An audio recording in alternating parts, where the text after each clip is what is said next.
इस लेक्चर के अंदर हम नेविगेशन को स्टाइल देंगे और स्टार्ट करते हैं। हमने नेविगेशन का टैग हमने बनाया था, उसके अंदर हमने 3 एंगल टैग बनाए थे पिछले लेक्चर के अंदर। उम्मीद है आप प्रैक्टिस कर रहे होंगे और आपको याद होगा कि हमने बनाए थे। इसके अंदर एक नई एडिशन मैंने की है क्लास की। क्लास मैंने इन तीनों को दे दी है एक ही नैव बटन की और उसको स्टाइल दिया हुआ हमने। अगर आप स्टाइल पे जाने से पहले मैं आपसे ये पूछ लूँ कि ये जो हमने ये देखें बुक ऑनलाइन के अंदर इसको जो ये दिया हुआ है वाइट सा इसके इर्द-गिर्द है, ये किसके ज़रिए आया होगा? गेस करें आप किसके ज़रिए आया होगा? मेरे ख़्याल में आपने ठीक गेस किया होगा। ये हमने बै बॉर्डर जो पढ़ा था पिछले लेक्चर में, उसी के थ्रू हमने इसको बनाया है।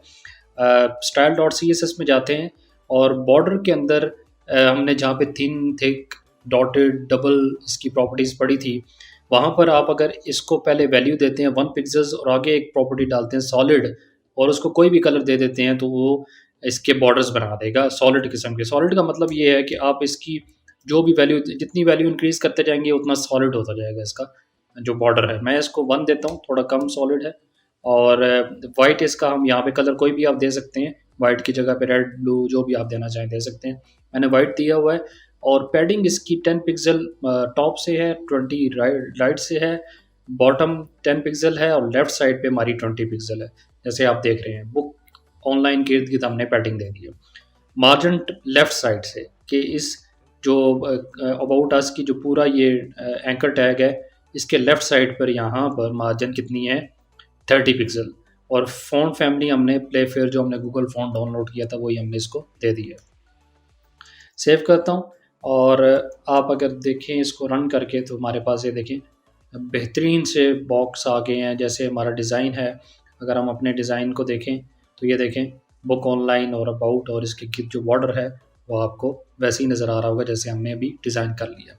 अब एक और चीज़ जो हमें डिज़ाइन के अंदर नज़र आती है, लाइन नज़र आती है। अगर आप इसको ओपन करें और इसको ज़ूम आउट करता हूँ मैं, तो ये देखें लाइन नीचे नज़र आ रही है। ये लाइन लाने का 2 तरीके हैं, आप 2 तरीके से लाइन लेके आ सकते हैं। एक तो आप सोर्स कोड में जाएँ और हेडर के बाद जहाँ पे हेडर टैग ख़त्म हो रहा है, वहाँ पर आप लिखें एचआर का टैग। एचआर का टैग क्या बनाता है, उसके नीचे लाइन बना देगा।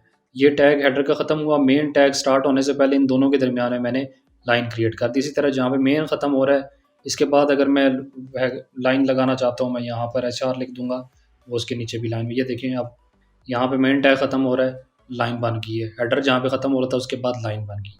एक तो तरीका ये है और दूसरा ये आपको पता चल गया, इसको मैं रिमूव कर देता हूँ। दूसरा तरीका क्या हो सकता है कि अब हम यहाँ पर हेडर में जाएँ और हेडर के टैग के अंदर मैं लिख देता हूँ बॉर्डर बॉटम 1 पिक्सल सॉलिड